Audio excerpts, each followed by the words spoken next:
about what if someone want to harm me because of what happened or because of the story that was aired out. What if they want to harm my kids or, you understand what I'm saying? So I just try to stay away from certain areas.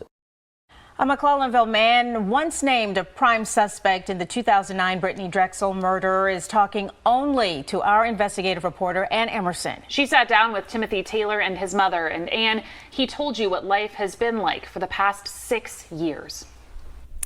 Well, that's right. Tim Taylor and his family never wavered from the very beginning.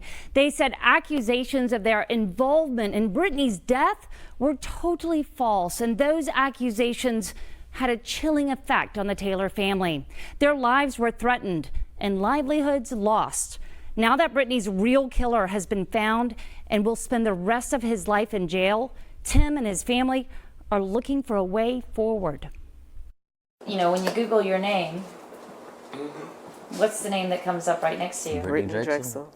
For 6 years, images of Tim Taylor inextricably tied to missing 17-year-old Brittany Drexel. You know, I saw the people came around searching, handing out the flyers, but it never really dawned on me to actually look more into it or to take it that serious, because I figured it was just a young girl that went missing and they would find her. Tim was just 16, 115 pounds, with only one arm when Brittany went missing in 2009. In 2016, a jailhouse informant pointed the finger at Tim.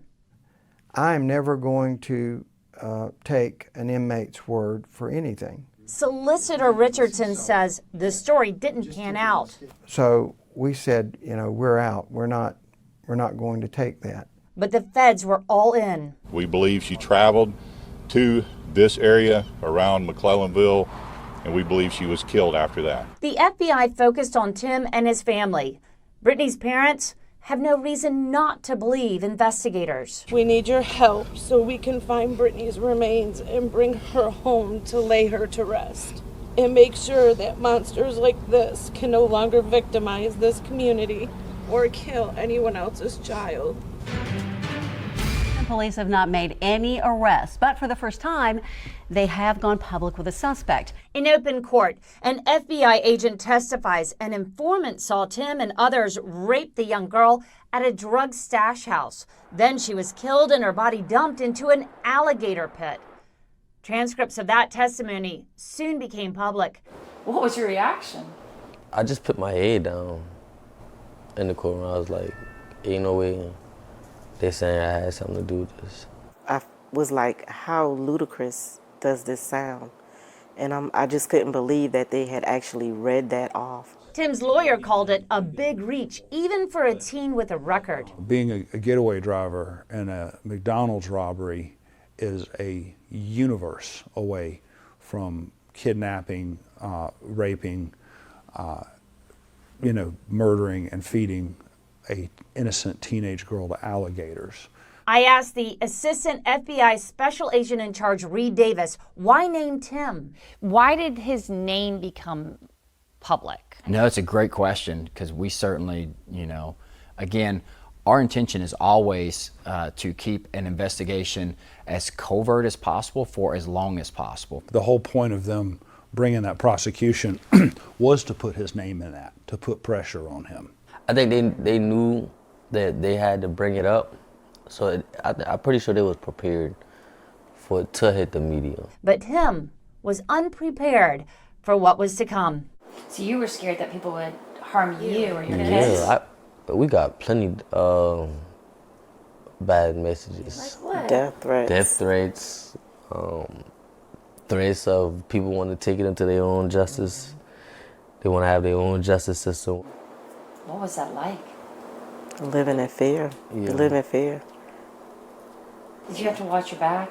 Most definitely. Tim was never charged in the Drexel case, but for the next 6 years, the court of public opinion presumed he was guilty. They wanted so badly for this to be Timothy, and to me, they didn't look for anybody else. They didn't look for the real killers. Well, coming up tomorrow night on ABC News 4, what will happen to Tim Taylor now that Brittany Drexel's real killer is in jail? We'll have that story for you.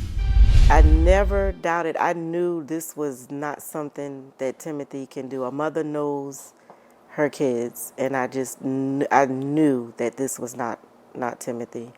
And the day that that story was read, his bond hearing, I just knew that I had to do something to prove that it wasn't him, that this was a lie.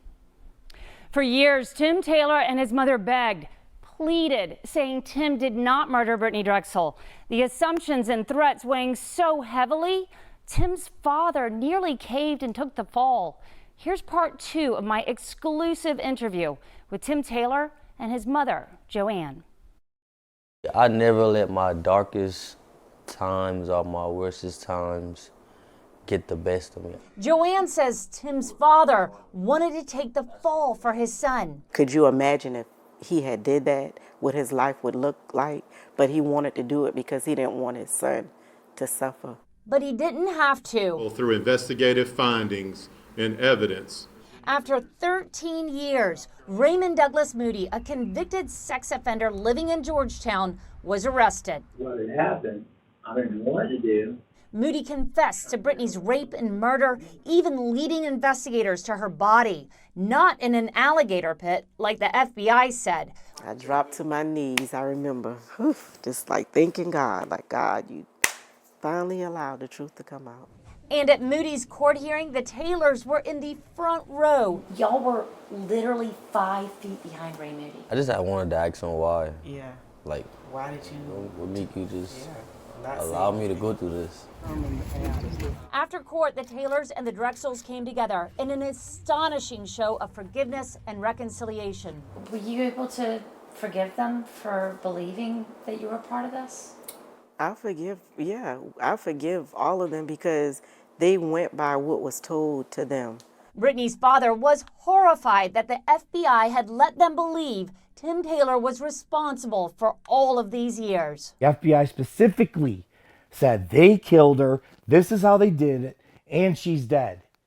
And oh yeah, by the way, this really didn't happen 5 years later. Think about that one. That's where I get heated. And they don't even want to talk about it. So I asked the FBI's assistant special agent in charge. Is there an apology that's needed? Tell me, has that conversation happened at all? It wouldn't really be anything that the FBI would need to apologize for because we didn't leak that information. We're just exploring all investigative. They didn't leak the information. They said it in open court and never set the record straight, even after dropping Tim as a suspect. If they would take the time, they would know it's a lot to apologize. We lost livelihood. We lost income. I lost my job. They blasted us all over the world. And you just don't do that to somebody and walk away. Because you're black? You think that played a role in this? I think it so. does. I think with certain agents, it did. And I tried to steer away from it because God knows I'm not prejudiced, but I just keep coming back there. Are you going to sue the United States of America over this? I'm not going to let them get away with it. It's important that government can't just treat people like this and just walk away from it. You know, I mean, win or lose, there needs to be some accountability. Like, at least they know that this family is just not going to roll over and play dead. Are you going to go after the federal government? Yes.